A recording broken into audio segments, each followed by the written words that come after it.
Hey guys, it's Brittany, and I wanted to just touch bases with you really quickly. We are going to be starting another Red List rescue here at Frost Fund, and I felt that this time, what might be important to let all of you amazing supporters and people who are a part of this Red List rescue team get an inside look into kind of what it takes, both mentally, physically, and sometimes financially to do these rescues. So I'm going to make this video short and sweet, but this is the first one before we announce the Red List rescue that we're going to be doing. Um, and I wanted to give you just a little insight about what's going on in my mind right now. So before any of these rescues, um, there's a high level of stress. I'm not going to lie. When I reach out to the shelter and ask for animals who are red listed to be sent to me, it takes days of preparation mentally to do so. It takes going back and forth with myself. Is this a good time? Is this not a good time? Am I going to be able to step up like needed? Are we going to get the support we need? Is this going to succeed? Is it going to fail? All these thoughts go through my mind, and all of them are terrifying.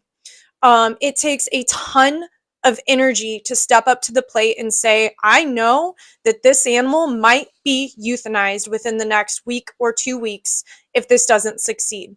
And to look that animal in the eyes, whether through photos or going in person, which is often the case, and having successful and or failed interactions with potential adopters. It is one of the hardest things I have ever done in my life. It's emotional to talk about, as you can see. But I also know it is important and it needs to be done. And until shelters become no-kill, until there are less breeding of animals, until animals are spayed and neutered, until people adopt and don't shop, this is the case and this is the reality. So I have options here. I can either turn a blind eye and say, it's too hard, it's too sad, I can't do it. Or what I can do is say, I've got a good team in place. We've got Frost Fund. We've got Red List rescuers. That's possibly you if you choose to share the Red List rescues, who are there. We are a family. We are a unit. And here's what we do know. We're going to do the best we can to try to save this animal. And that might lead to success. That might lead to not. So far, we have a 100% success rate, thanks to God, for the animals that we have advocated for, the 10 plus that we've saved. But that doesn't mean that it's not possible for the alternative. And every time I go into this, I prepare myself that that might be the case. I have not had to experience that yet, thanks to you guys and thanks to the Red List Rescue team. But I also have to ask myself, if not now, then when?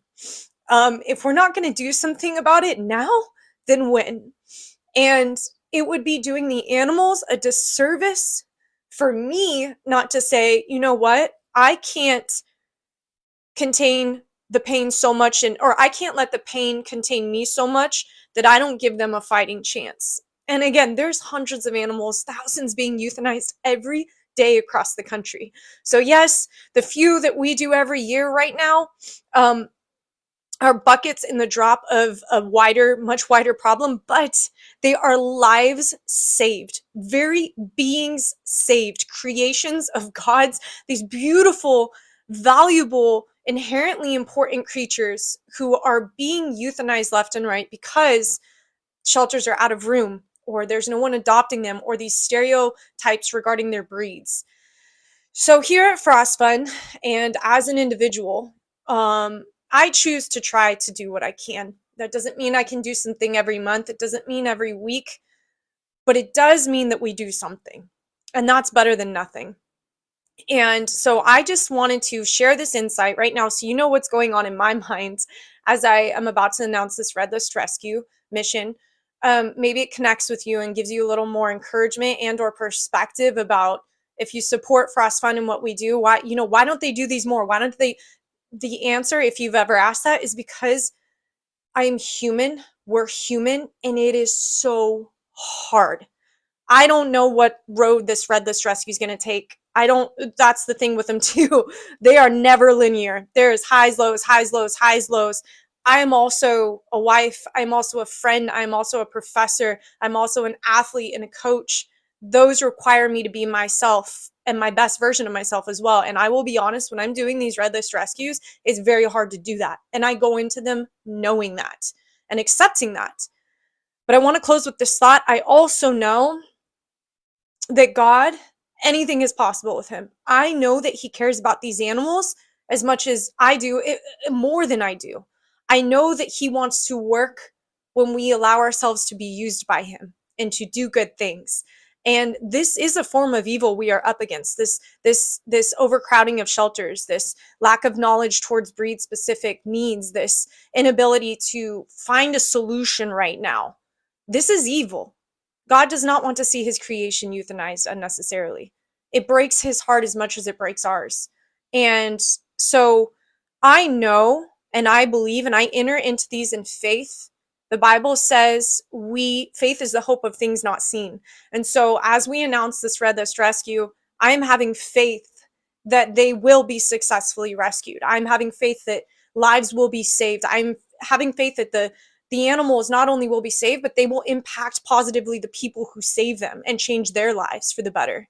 It's a beautiful thing. It's a terrifying thing, but when it's successful, it is unlike anything.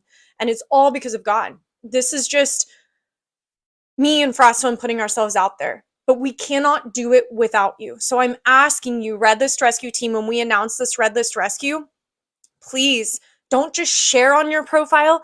Tag as many people as you can when you do share. That is literally how these successfully happen, is tagging and spreading the news. You don't know who in your network might see and want to share, or who might be moved and want to look into adopting and saving the animals. So please, you guys, please, please, please don't just repost, tag, get intentional. Tag 5, 10, 15 people, whether on your feed or in your story.